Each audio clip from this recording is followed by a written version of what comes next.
The autumn afternoon when everything changed remains etched in my memory with painful clarity.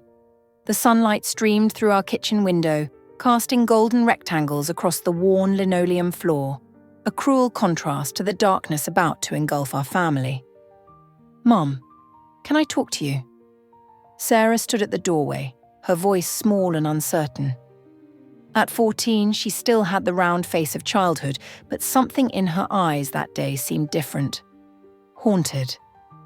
I set down the knife I was using to chop vegetables for dinner. "Of course, honey. What's wrong?"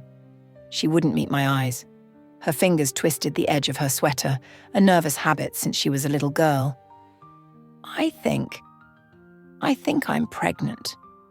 Those words suspended time. The clock on the wall ticked loudly in the silence that followed. I felt the floor beneath me shift, as if the foundation of our home had suddenly become unstable. "How?" I whispered, though I immediately regretted the question. Sarah was just a child herself. My child. "Coach Bennett," she finally said, her voice breaking. "He said he loved me, that I was special." I pulled her into my arms as she collapsed into tears. Over her shoulder, I saw my son Michael standing in the doorway, his tall frame rigid with an anger I'd never seen in him before. At 20, he'd become the man of the house since his father left us 3 years ago.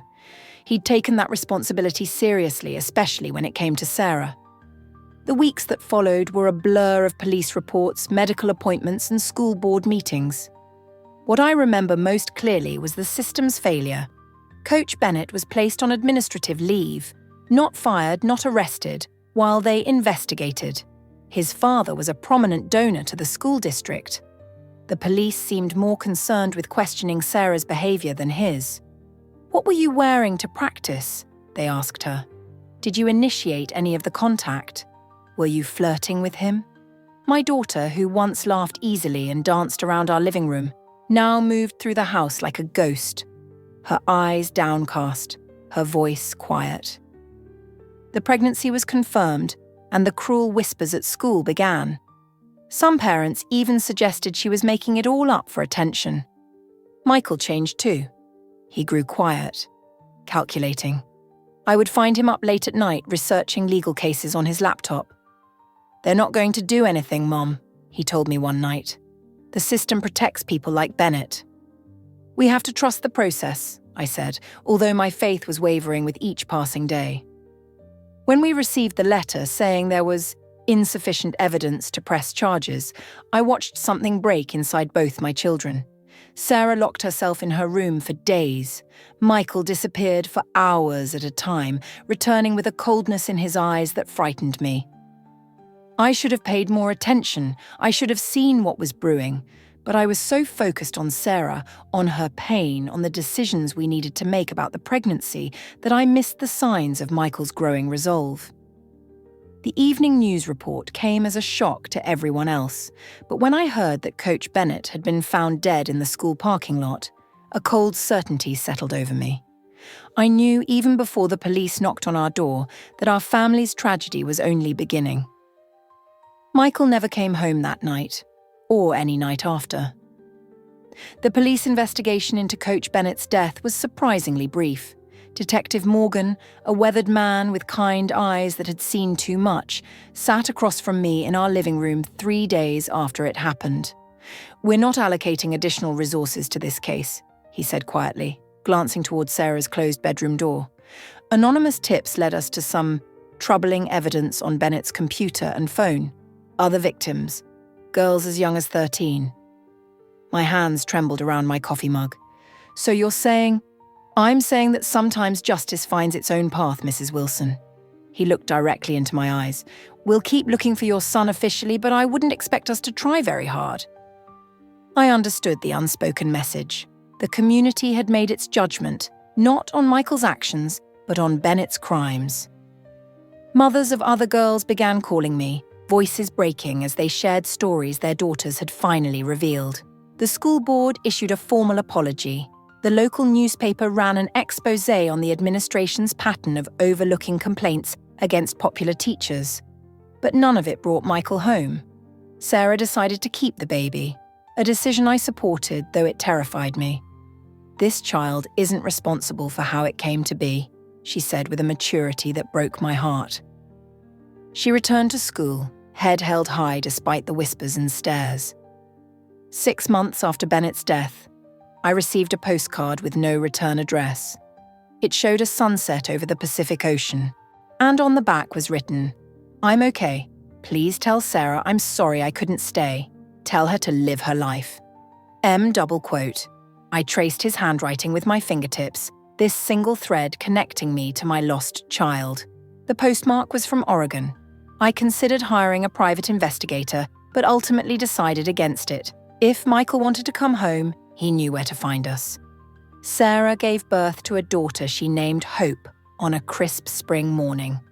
As I held my granddaughter for the first time, studying her tiny features for any hint of Bennett, I found only Sarah's delicate nose and the same swirl of hair at the crown that both my children had been born with. "She's beautiful," I whispered, tears streaming down my face.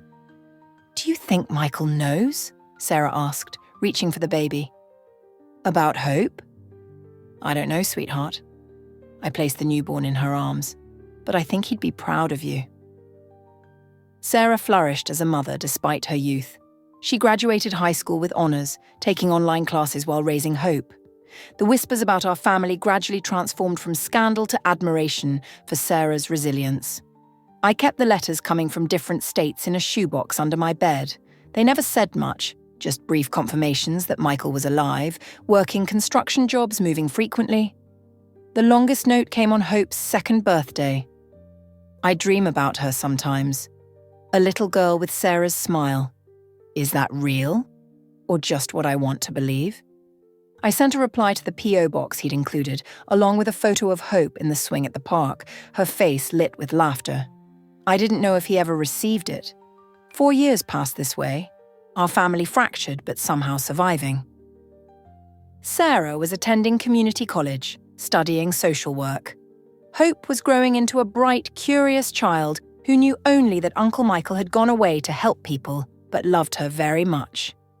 Then one evening, as autumn leaves again carpeted our driveway, I answered a knock at the door to find Detective Morgan standing there, his face grave.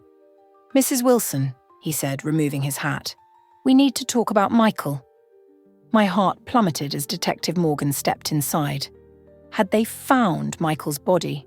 Was he being extradited back to face charges? The detective's expression revealed nothing as he settled onto our sofa. "We received a call from authorities in Portland," he began. "A young man was involved in an incident at a middle school there. He confronted a teacher who was allegedly behaving inappropriately with female students." I sank into the armchair across from him. Is Michael in custody?" Detective Morgan shook his head. "Number. The Portland police detained him briefly, but the investigation quickly shifted focus to the teacher. Your son apparently had been working as a janitor at the school under the name Mark Williams. He'd been documenting the teacher's suspicious behavior for weeks before intervening." "That sounds like Michael," I whispered, a strange pride mixing with my worry, always watching out for others. "The teacher's been arrested, and multiple students have come forward." The detective leaned forward. "Mrs. Wilson, the Portland detective I spoke with, she thinks Michael has been doing this in different cities, taking maintenance jobs at schools, watching for predators." The realization washed over me. Michael hadn't just been running, he'd been on a mission. A dangerous, lonely mission born from his inability to protect Sarah. "Where is he now?" I asked. "That's why I'm here." Detective Morgan reached into his jacket and pulled out a folded piece of paper. "He asked the Portland police to give you this address. He said it's your decision what happens next." The address was for a small apartment complex in Portland. After Detective Morgan left, I sat at the kitchen table staring at it until Sarah came home with Hope from her playdate. "Mum, what's wrong?" Sarah set down her backpack, concern etching her features. I slid the paper across to her. They found Michael. That night, after Hope was asleep, Sarah and I talked until dawn. About justice and forgiveness, About the weight of secrets and the price of vigilante actions, about a brother's love and a family torn apart. "I need to see him," Sarah finally said. "We both do." 3 days later, we stood outside apartment 302 in a modest Portland building. Hope held tightly to her mother's hand, curious about this uncle she'd never met but had heard stories about her entire life. When the door opened, I almost didn't recognize my son. His face was leaner, his eyes older than his 24 years. He stared at us in stunned silence before his gaze settled on Hope. "I didn't think you'd come," he finally said, his voice hoarse. Sarah stepped forward first, pulling him into an embrace. "You idiot," she sobbed against his shoulder. "Did you think we wouldn't want you back?" Over dinner in his sparse apartment, Michael finally told us everything. How he'd tracked Bennett for weeks, learning his routine. How he'd confronted him that night, intending only to threaten him, to make him confess. "I just wanted him to admit what he'd done," Michael said quietly. But he laughed, said no one would believe Sarah, that there would be other girls after her. His hands trembled around his coffee mug. "I lost control, and afterward, I couldn't face you, couldn't face what I'd become." "But these other schools," I began. "What you've been doing." "It started as atonement," he admitted. "If I couldn't undo what I'd done, maybe I could prevent it happening to someone else. I've helped expose 3 predators in different states." Hope, who had been quietly colouring at the coffee table, suddenly appeared at Michael's knee. "Are you coming home with us, Uncle Michael?" she asked, her innocent question cutting through all the complexity. Michael looked at Sarah, uncertain. "Can I? Should I?" Sarah took his hand. "The police in our town aren't looking for you anymore. Detective Morgan made sure of that. And Hope needs her uncle." "I'm not the same person who left," he warned. "None of us are," I said, "but we're still family." 2 weeks later, Michael returned home with us. The adjustment wasn't easy. He jumped at loud noises, kept to himself, and sometimes woke screaming from nightmares. But slowly, as seasons changed, so did he.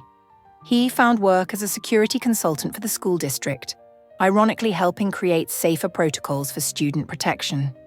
He spoke at parent meetings about warning signs to watch for. And most importantly, he began to forgive himself. The system had failed us, yes. Michael had taken justice into his own hands, crossing a line that could never be uncrossed. But in the years that followed, our family found a way forward. Not by forgetting what happened, but by transforming our pain into purpose. Justice and morality rarely align perfectly in this imperfect world. Sometimes the weight of doing what feels right leaves permanent marks on our souls. But as I watch Michael teaching Hope to ride her bike on sunny afternoons, I know that even in the darkest stories there can be light on the other side. Not a happy ending, perhaps, but our own kind of healing. Thank you for watching until the end. If you enjoyed the video, make sure to like and subscribe to the channel. There's a lot more interesting content coming soon.